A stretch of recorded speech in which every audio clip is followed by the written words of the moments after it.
Chapter 23. He that is wounded in the stones, or hath his privy member cut off, shall not enter into the congregation of the Lord. A bastard shall not enter into the congregation of the Lord, even to his 10th generation shall he not enter into the congregation of the Lord. An Ammonite or Moabite shall not enter into the congregation of the Lord, even to their 10th generation shall they not enter into the congregation of the Lord forever. Because they met you not with bread and with water in the way, when you came forth out of Egypt, and because they hired against thee Balaam the son of Beor of Pethor of Mesopotamia to curse thee. Nevertheless the Lord thy God would not hearken unto Balaam, but the Lord thy God turned the curse into a blessing unto thee, because the Lord thy God loved thee. Thou shalt not seek their peace, nor their prosperity all thy days forever. Thou shalt not abhor an Edomite, for he is thy brother. Thou shalt not abhor an Egyptian, because thou wast a stranger in his land. The children that are begotten of them shall enter into the congregation of the Lord in their 3rd generation. When the host goeth forth against thine enemies, then keep thee from every wicked thing.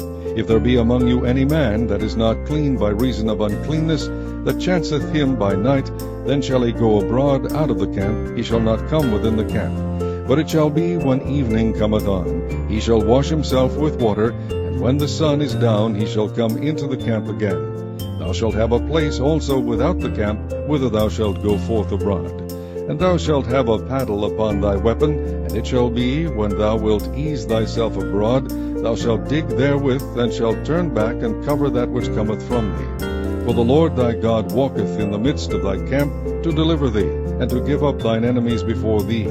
Therefore shall thy camp be holy, that he see no unclean thing in thee, and turn away from thee.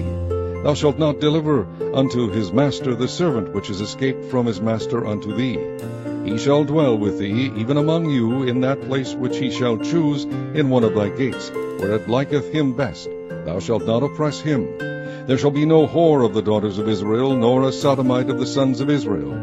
Thou shalt not bring the hire of a whore, or the price of a dog, into the house of the Lord thy God for any vow, for even both these are abomination unto the Lord thy God. Thou shalt not lend upon usury to thy brother, usury of money, usury of victuals, usury of anything that is lent upon usury. Unto a stranger thou mayest lend upon usury, but unto thy brother thou shalt not lend upon usury, that the Lord thy God may bless thee in all that thou settest thine hand to in the land whither thou goest to possess it. When thou shalt vow a vow unto the Lord thy God, thou shalt not slack to pay it, for the Lord thy God will surely require it of thee, and it would be sin in thee. But if thou shalt forbear to vow, it shall be no sin in thee. That which is gone out of thy lips thou shalt keep and perform, even a freewill offering, according as thou hast vowed unto the Lord thy God, which thou hast promised with thy mouth. When thou comest into thy neighbor's vineyard, then thou mayest eat grapes, thy fill, at thine own pleasure, but thou shalt not put any in thy vessel. When thou comest into the standing corn of thy neighbor, then thou mayest pluck the ears with thine hand, but thou shalt not move a sickle unto thy neighbor's standing corn. Chapter 24. When a man hath taken a wife and married her, and it come to pass that she find no favor in his eyes, because he hath found some uncleanness in her, then let him write her a bill of divorcement, and give it in her hand, and send her out of his house. And when she is departed out of his house, she may go and be another man's wife. And if the latter husband hate her, and write her a bill of divorcement, and giveth it in her hand, and sendeth her out of his house, or if the latter husband die, which took her to be his wife, her former husband, which sent her away, may not take her again to be his wife, after that she is defiled. For that is abomination before the Lord, and thou shalt not cause the land to sin, which the Lord thy God giveth thee for an inheritance. When a man hath taken a new wife, he shall not go out to war, neither shall he be charged with any business, but he shall be free at home 1 year, and shall cheer up his wife which he hath taken. No man shall take the nether or the upper millstone to pledge, for he hath taken a man's life to pledge. If a man be found stealing any of his brethren of the children of Israel, and maketh merchandise of him, or selleth him, then that thief shall die, and thou shalt put evil away from among you. Take heed in the plague of leprosy, that thou observe diligently, and do according to all that the priests the Levites shall teach you. As I commanded them, so ye shall observe to do. Remember what the Lord thy God did unto Miriam by the way, after that ye were come forth out of Egypt, When thou dost lend thy brother anything, thou shalt not go into his house to fetch his pledge. Thou shalt stand abroad, and the man to whom thou dost lend shall bring out the pledge abroad unto thee. And if the man be poor, thou shalt not sleep with his pledge. In any case thou shalt deliver him the pledge again, when the sun goeth down, that he may sleep in his own raiment, and bless thee, and it shall be righteous unto thee before the Lord thy God. Thou shalt not oppress an hired servant that is poor and needy, whether he be of thy brethren, or of thy strangers that are in thy land within thy gates. At his day thou shalt give him his hire, neither shall the sun go down upon it. For he is poor, and setteth his heart upon it, lest he cry against thee unto the Lord, and it be sin unto thee. The father shall not be put to death for the children, neither shall the children be put to death for the fathers. Every man shall be put to death for his own sin. Thou shalt not pervert the judgment of the stranger, nor of the fatherless, nor take a widow's raiment to pledge. But thou shalt remember that thou wast a bondman in Egypt, and the Lord thy God redeemed thee thence. Therefore I command thee to do this thing. When thou cuttest down thine harvest in thy field, and hast forgot a sheaf in the field, thou shalt not go again to fetch it. It shall be for the stranger, for the fatherless, and for the widow, that the Lord thy God may bless thee in all the work of thine hands. When thou beatest thine olive tree, thou shalt not go over the boughs again. It shall be for the stranger, for the fatherless, and for the widow. When thou gatherest the grapes of thy vineyard, thou shalt not glean it afterward. It shall be for the stranger, for the fatherless, and for the widow. Thou shalt remember that thou wast a bondman in the land of Egypt. Therefore I command thee to do this thing.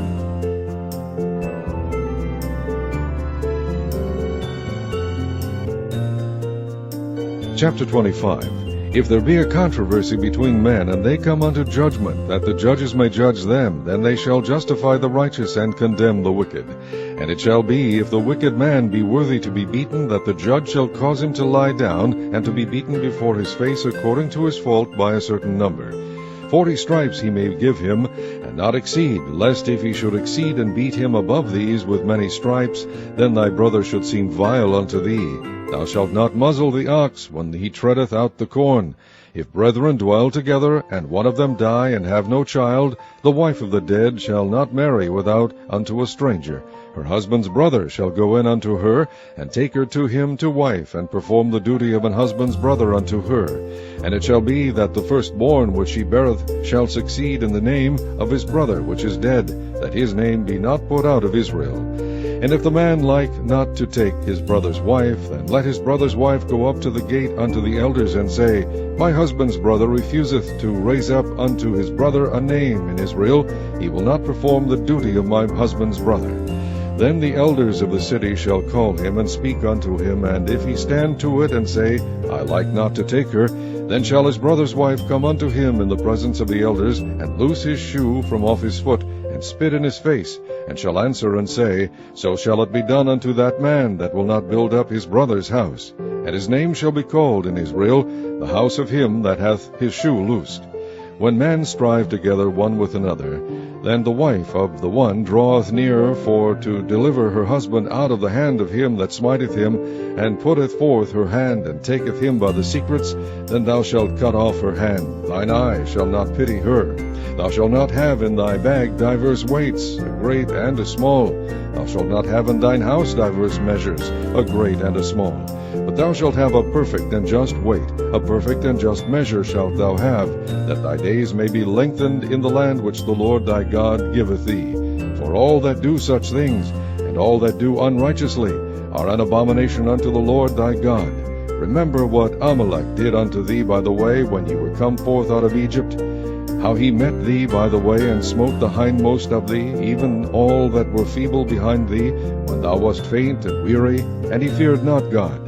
Therefore it shall be, when the Lord thy God hath given thee rest from all thine enemies round about, in the land which the Lord thy God giveth thee for an inheritance to possess it, that thou shalt blot out the remembrance of Amalek from under heaven, thou shalt not forget it.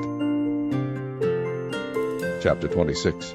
And it shall be, when thou art come in unto the land which the Lord thy God giveth thee for an inheritance, and possessest it, and dwellest therein, that thou shalt take of the first of all the fruit of the earth, which thou shalt bring of thy land that the Lord thy God giveth thee, and shalt put it in a basket, and shalt go unto the place which the Lord thy God shall choose to place his name there. And thou shalt go unto the priest that shall be in those days, and say unto him, I profess this day unto the Lord thy God that I am come unto the country which the Lord sware unto our fathers for to give us. And the priest shall take the basket out of thine hand, and set it down before the altar of the Lord thy God. And thou shalt speak and say before the Lord thy God, A Syrian ready to perish was my father, and he went down into Egypt, and sojourned there with a few, and became there a nation, great, mighty, and populous. And the Egyptians evil entreated us, and afflicted us, and laid upon us hard bondage. And when we cried unto the Lord God of our fathers, the Lord heard our voice, and looked on our affliction, and our labor, and our oppression. And the Lord brought us forth out of Egypt with a mighty hand, and with an outstretched arm, and with great terribleness, and with signs and with wonders. And he hath brought us into this place, and hath given us this land, even a land that floweth with milk and honey. And now, behold, I have brought the first fruits of the land which thou, O Lord, hast given me. And thou shalt set it before the Lord thy God, and worship before the Lord thy God. And thou shalt rejoice in every good thing which the Lord thy God hath given unto thee, and unto thine house, thou and the Levite, and the stranger that is among you. When thou hast made an end of tithing all the tithes of thine increase the 3rd year, which is the year of tithing, and hast given it unto the Levite, the stranger, the fatherless, and the widow, that they may eat within thy gates and be filled, then thou shalt say before the Lord thy God, I have brought away the hallowed things of mine house, and also have given them unto the Levite, and unto the stranger, to the fatherless, and to the widow, according to all thy commandments which thou hast commanded me. I have not transgressed thy commandments, neither have I forgotten them. I have not eaten thereof in my mourning, neither have I taken away aught thereof for any unclean use, nor given aught thereof for the dead. But I have hearkened to the voice of the Lord my God, and have done according to all that thou hast commanded me. Look down from thy holy habitation, from heaven, and bless thy people Israel, and the land which thou hast given us, as thou swarest unto our fathers, a land that floweth with milk and honey. This day the Lord thy God hath commanded thee to do these statutes and judgments. Thou shalt therefore keep and do them with all thine heart, and with all thy soul. Thou hast avouched the Lord this day to be thy God, and to walk in his ways, and to keep his statutes, and his commandments, and his judgments, and to hearken unto his voice. And the Lord hath avouched thee this day to be his peculiar people, as he hath promised thee, and that thou shouldest keep all his commandments, and to make thee high above all nations which he hath made, in praise, and in name, and in honor, and that thou mayest be an holy people unto the Lord thy God, as he hath spoken.